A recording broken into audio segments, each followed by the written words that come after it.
ஆளுநரின் செயல் என்பது நூற்றாண்டு கால மரபையும் நீண்ட பாரம்பரியத்தையும் கொண்ட இந்த மக்கள் சபையை அதன் மாட்சிமையை அவமதிக்கும் செயலாகும் என்றே நான் கருதுகிறேன்.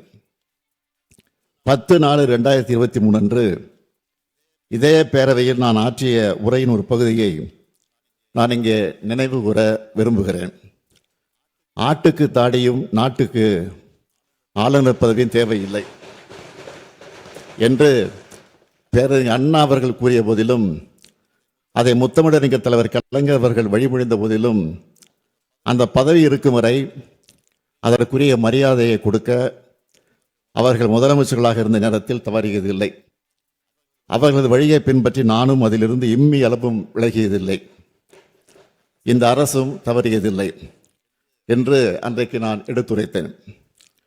அந்த கொள்கையொட்டியே நான் ஆளுநர் அவர்கள் உரை நிகழ்த்த வேண்டும் என்று நடவடிக்கை எடுக்க ஆணையிட்டேன்.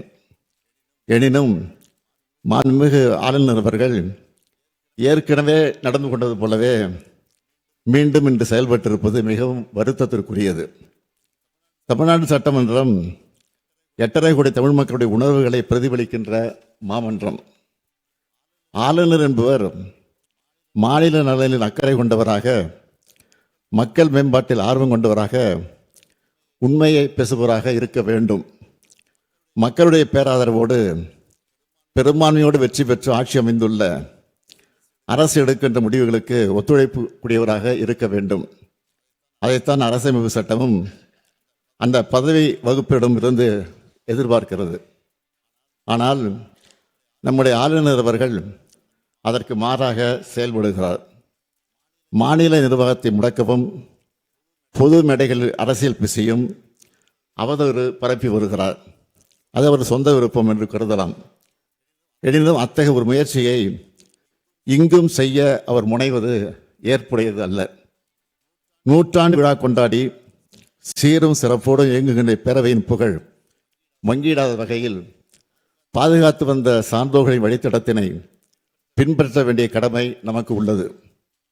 வரலாற்று பெருமை கொண்ட பேரவையின் மாண்பினை பாதுகாக்க வேண்டிய முதல் பொறுப்பு எனக்கு உள்ள காரணத்தால் கீழ்காணும் தீர்மானத்தை மாண்புமிகு பேரவைத் தலைவர்களின் இசைவோடு சட்டமன்ற பேரவை விதி 17 தளர்த்தி முன்மொழிந்திட அனுமதி கோருகிறேன். அனுமதி அளிக்கப்படுகிறது. நன்றி. தீர்மானம். ஏற்கனவே உள்ள நடைமுறைகளை பின்பற்றி தமிழ்நாடு அரசால் தயாரித்து அனுப்பி வைக்கப்பட்ட ஆளுநர் உரையை பேரவையில் படிக்காமல் மாண்புமிகு ஆளுநர் அவர்கள் சென்று வருவதை இப்பேரவை ஏற்கவில்லை. மாண்புமிகு ஆளுநர் அவர்களுக்கு அனுப்பி வைக்கப்பட்ட சட்டமன்ற உறுப்பினர்கள் மேசையில் உள்ள கணினியில் பதிவேற்றம் செய்யப்பட்ட ஆளுநர் உரையின் ஆங்கில மொழியாக்கம் இங்கே மாண்புமிகு ஆளுநர் அவர்களால் படிக்கப்பட்டதாக இப்பேரவை கருதுகிறது. அவ்வாறே அவை குறிப்பில் நடவடிக்கை குறிப்புகள் இடம்பெறலாம். மேலும் மரபு வழி நிகழ்வுகள் மாண்புமிகு பேரவைத் தலைவர்களால் படிக்கப்பெறவுள்ள ஆளுநர் உரை தமிழாக்கம் மற்றும் நான் முன்மொழிகின்ற தீர்மானம் அதன் முடிவு ஆகியவை மட்டும் பேரவை நடவடிக்கை குறிப்பில் இடம்பெறலாம் எனும் தீர்மானத்தை நான் மொழிகிறேன். இந்த தீர்மானத்தை அனைத்து உறுப்பினர்களும் ஒருமனதாக நிறைவேற்றி தர வேண்டி அமைகிறேன்.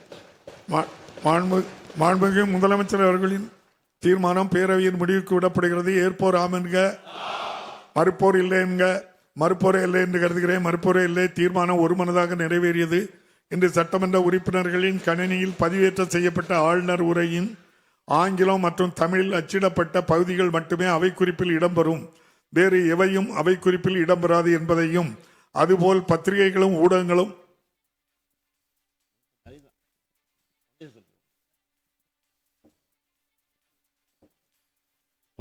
பேரவைத் தலைவர்களே, இந்த சட்டமன்றத்தை மாண்பை காத்து இந்த தீர்மானத்தை நிறைவேற்றி தந்த மாண்புமிகு உறுப்பினர் அனைவருக்கும் என்னுடைய நன்றியை தெரிவித்துக் கொள்கிறேன்.